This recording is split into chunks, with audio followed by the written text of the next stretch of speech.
परमेश्वर के वचन में लिखा है, मेरे वचन और मेरे प्रचार में ज्ञान की लुभाने वाली बातें नहीं हैं, परंतु आत्मा और सामर्थ का परिणाम है, इसलिए कि तुम्हारा विश्वास मनुष्यों के ज्ञान पर नहीं परंतु परमेश्वर की सामर्थ पर निर्भर हो। जैसे वचन में लिखा है कि मेरे वचन में, जब पौलुस प्रचार करने गया था लोगों को, तो वो बता रहा था कि जब वो लोगों को प्रीच कर रहा था तो वो अपने लोगों को बता रहा था कि जो मैं ज्ञान की बातें तुमको बता रहा हूँ वो सिर्फ ज्ञान की बातें नहीं है, या तो सामर्थ है, क्योंकि जो मैं कह रहा हूँ वो सच है और वो तुम्हारे अंदर वो वचन जीवित हो जाएगा, रियलिटी बन जाएगा, क्योंकि वचन में क्या है, वचन में सामर्थ है। इसीलिए पौलुस अपने वचन के द्वारा कहता है कि जो मेरे वचन है, मेरे प्रचार है, जो मैं यीशु मसीह का प्रचार करता हूँ उसमें आत्मा की सामर्थ है, क्योंकि जब भी मैं तुम्हें कोई वचन परमेश्वर का बताता हूँ तो उसमें सामर्थ होती है, क्योंकि उसमें सामर्थ है तुमको छुड़ाने के लिए। यीशु ने कहा तब तुम पर पाप की प्रभुता ना होगी, क्योंकि तुम व्यवस्था के अधीन नहीं बना, तुम व्यवस्था के अधीन नहीं क्योंकि अनुग्रह के अधीन हो।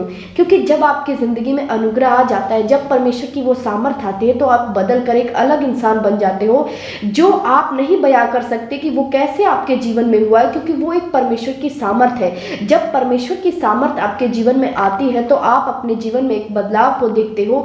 जो पाप आप बार बार कर रहे हो, जो गलतियां आप बार बार कर रहे हो, जो आपसे छूट नहीं रही है, आप देखोगे उस सामर्थ के द्वारा आप उन गलतियों से, उन पाप से छूट रहे हो, क्योंकि परमेश्वर के वचन के द्वारा लिखा है क्योंकि पाप की प्रभुता तुम पर नहीं होगी, पाप तुम पर कभी राज्य नहीं कर पाएगा। वो इसलिए क्योंकि तुम अब व्यवस्था के अधीन नहीं हो वरन अनुग्रह के अधीन हो।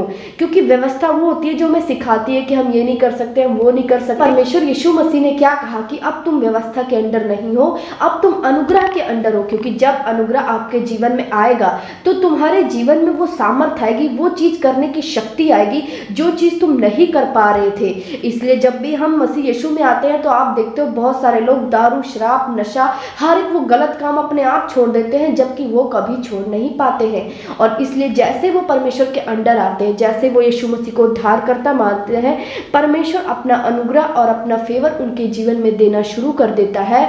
जैसे परमेश्वर के वचन में लिखा है कि तुम अब अनुग्रह के अधीन हो, तुम पर अब सामर्थ आएगी, तुम पर अब शक्ति आएगी, क्योंकि परमेश्वर ने हमें अच्छी अच्छी बातें बताने के लिए नहीं भेजा है।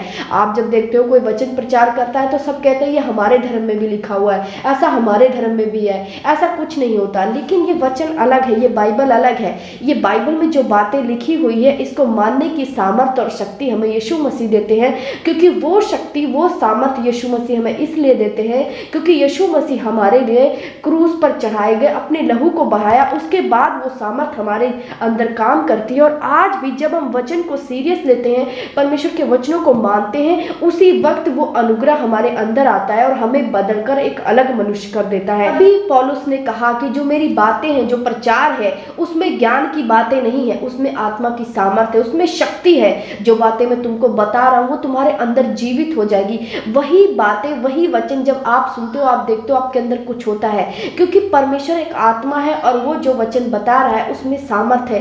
तभी आप देखते हो जब आप वचन सुनते हो तो कई इंसान वचन सुनते सुनते हील हो जाते हैं, ठीक हो जाते हैं, उनका सब चीज परेशानी उनकी दूर हो जाती है, क्योंकि वचन में सामर्थ है। जैसे पौलुस ने कहा है कि ये लुभाने और ज्ञान की बातें नहीं है, इसमें सामर्थ है।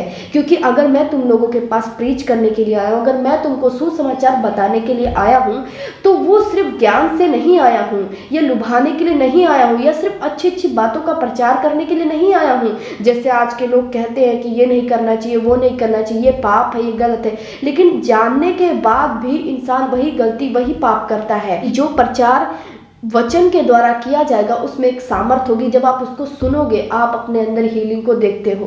कई बार आप बिल्कुल आज़ाद हो जाते हो, वचन सुनते सुनते आपको रिलीफ मिलता है, वचन सुनते सुनते आप बिल्कुल हल्का सा महसूस करते हो, क्योंकि उस वचन में क्या है, सामर्थ है। उस वचन में परमेश्वर की शक्ति है जिसके द्वारा तुम आज़ाद हो जाते हो। पौलुस प्रचार करने के लिए आया था तो परमेश्वर की सामर्थ के द्वारा आया था, और जब वो लोगों को प्रचार करता था तो परमेश्वर का आत्मा उन्हें छूता था, उन्हें डिलीवर करता था, उन्हें हर एक दुष्ट आत्माओं से फ्री करता था। वो इसीलिए क्योंकि परमेश्वर के वचन में सामर्थ है, और जो सामर्थ परमेश्वर के वचन के द्वारा आपको मिलता है उसमें अनुग्रह आपके जीवन में एंटर होता है।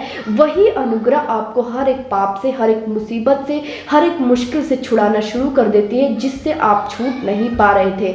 इसलिए जब आप यीशु मसीह में आते हो तो आप देखते हो वो गलतियां, वो मिस्टेक, वो पाप आपके जीवन से चला जाता है। मैं आप सभी उनके लिए प्रार्थना करूंगी कि परमेश्वर हर एक व्यक्ति जो देख रहे हैं, इस वचन को सुन रहे हैं, सिर्फ ज्ञान की बातें नहीं है, उसमें सामर्थ है, क्योंकि जब तेरा वचन प्रचार किया जाता है, लोगों को छूता है, लोगों को डिलीवर करता है। और मैं प्रार्थना करती हूँ परमेश्वर, इस प्रार्थना के द्वारा हर एक इंसान को तू छू, जिसको तू छूना चाहता है, जिसको तू आजाद करना चाहता है, उनको ब्लेस कर परमेश्वर। हर एक अंधकार की शक्ति इनके जीवन से जाए परमेश्वर। हर एक शैतान की योजना जो इनके जीवन में शैतान योजना बनाकर बैठा है, शैतान को निकाल परमेश्वर। उनके अंदर आत्मिक बुद्धि और शक्ति को भर दे परमेश्वर, ताकि आप ब्लेस हो सकें। जब आप देखते हैं आप ऐसी प्रेयर में जाते हैं तो आप अपने आप को बहुत हल्का महसूस करते हैं, क्योंकि वो बातें, वो वचन पवित्र आत्मा के सामर्थ्य के द्वारा आपसे बात की जाती है। तभी आप अपने आप को उसमें हीलिंग को और डिलीवरेंस को